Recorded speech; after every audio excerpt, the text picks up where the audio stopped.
नमस्कार मित्रांनो, सोयाबीन उत्पादक शेतकरी बांधवांसाठी हा खूप महत्त्वपूर्ण व्हिडिओ ठरणार आहे. कारण मित्रांनो, नुकतंच आता शेतकरी बांधव आपलं सोयाबीन बाजारांमध्ये विकायला घेऊन जात आहेत, पण योग्य तो भाव मिळत नाही. काही शेतकऱ्यांची नोंदणीही बाकी आहे. त्यामुळे संपूर्ण माहिती या व्हिडिओच्या माध्यमातून आपण जाणून घेऊयात की कोणत्या बाजार समितीमध्ये शेतकऱ्यांच्या सोयाबीनला प्रति क्विंटल किती भाव मिळतोय आणि ज्या शेतकऱ्यांची नोंदणी झालेली नाही त्यांना आता नोंदणीची मुदतवाढ देण्यात आलेली आहे का, तेही या व्हिडिओच्या माध्यमातून मी तुम्हाला सविस्तर सांगणार आहे.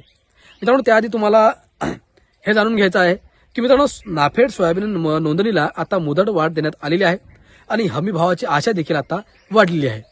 तर मित्रांनो, या नाफेडच्या सोयाबीनला मुदतमध्ये वाढ देण्यात आली आणि हमी भाव किती मिळणार हे आता शेतकऱ्यांमध्ये एक उत्सुकता निर्माण झालेली आहे. तर तेही संपूर्ण माहिती आपण समजून घेऊयात. त्यामुळे मित्रांनो, तुम्ही हा व्हिडिओ शेवटपर्यंत बघा आणि आपल्या माझी माहिती या युट्यूब चॅनलला तुम्ही सबस्क्राईब करून ठेवा. कारण शेतीविषयक प्रत्येक बाजारभावाचे पिकाचे बाजारभाव आपण रोज घेऊन येत असतो आणि सरकारी योजनांची विश्वसनीय माहिती आपण या चॅनलच्या माध्यमातून आपल्या शेतकरी बांधवांसाठी घेऊन येत असतो. जर तुम्हाला हे व्हिडिओ पुढेही पाहायचे असतील तर चॅनलला सबस्क्राईब करून ठेवा. तर चला आजच्या व्हिडिओकडे आपण वळूयात आणि सविस्तर माहिती जाणून घेऊयात. सोयाबीन उत्पादक शेतकरी बांधवांनो, सोयाबीनच्या हमी भावावर खरेदीसाठी नाफेड मार्फत सुरू असलेल्या ऑनलाईन नोंदणीस आता 31 जानेवारी 2026 पर्यंत मुदतवाढ देण्यात आली आहे. खासगी बाजारात सोयाबीनचे दर शासन मान्य दरापेक्षा तब्बल 800 ते 1000 रुपयांनी कमी असल्याने शेतकऱ्यांचा ओढा मोठ्या प्रमाणावर नाफेडच्या केंद्रांकडे वळला आहे. या पार्श्वभूमीवर नोंदणी मुदतवाढीमुळे शेतकऱ्यांना दिलासा मिळाला असला तरी प्रत्यक्ष खरेदीची गती अत्यंत संथ असल्याने नाराजी व्यक्त केली जात आहे.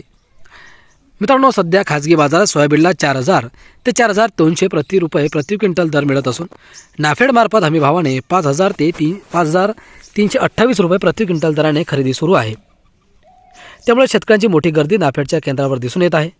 सुरुवातीला 31 डिसेंबरपर्यंत असलेली नोंदणी मुदत शेतकऱ्यांच्या मागणीची दखल घेत DMO यांनी आता 31 जानेवारी 2026 पर्यंत वाढविल्याची माहिती दिली. केंद्रावर खरेदीची गती मंद. मित्रांनो, अमरावती जिल्ह्यात DMO अंतर्गत 8 आणि VCMF अंतर्गत 8 अशी एकूण 16 केंद्रांवर सोयाबीन खरेदी सुरू आहे. नोंदणीला मुदतवाढ दिल्यामुळे अधिकाधिक शेतकऱ्यांना हमी भावाचा लाभ मिळण्याची संधी उपलब्ध झाली आहे. मात्र शेड्युलिंग नंतरही प्रत्यक्ष खरेदीची गती अपेक्षेप्रमाणे नसल्याने शेतकऱ्यांमध्ये असंतोष आहे. शेतकरी मित्रांनो, आता आपण नोंदणीचा आढावा घेऊयात. मित्रांनो, DMO 7932 शेतकरी, VCMF 5930 शेतकरी, एकूण नोंदणी झालेले शेतकरी 13892 शेतकरी.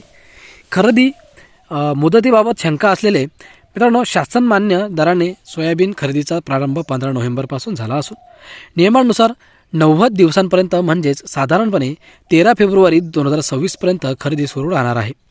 मात्र प्रत्यक्षात खरेदीचा वेग पाहता या कालावधीत सर्व नोंदणीकृत शेतकऱ्यांचे सोयाबीन खरेदी होईल का याबाबत शंका व्यक्त केली जात आहे. शेतकऱ्यांची मागणी काय आहे? तर मित्रांनो, नोंदणीला महिनाभर मुदतवाढ देण्यात आली असली तरी खरेदीची गती वाढविणे आवश्यक असल्याने शेतकरी सांगत आहेत. अन्यथा खरेदी कालावधी वाढवावा किंवा खाजगी बाजार व हमीभावातील दर फरक थेट शेतकऱ्यांना देण्यात यावा अशी जोरदार मागणी आता पुढे येत आहे.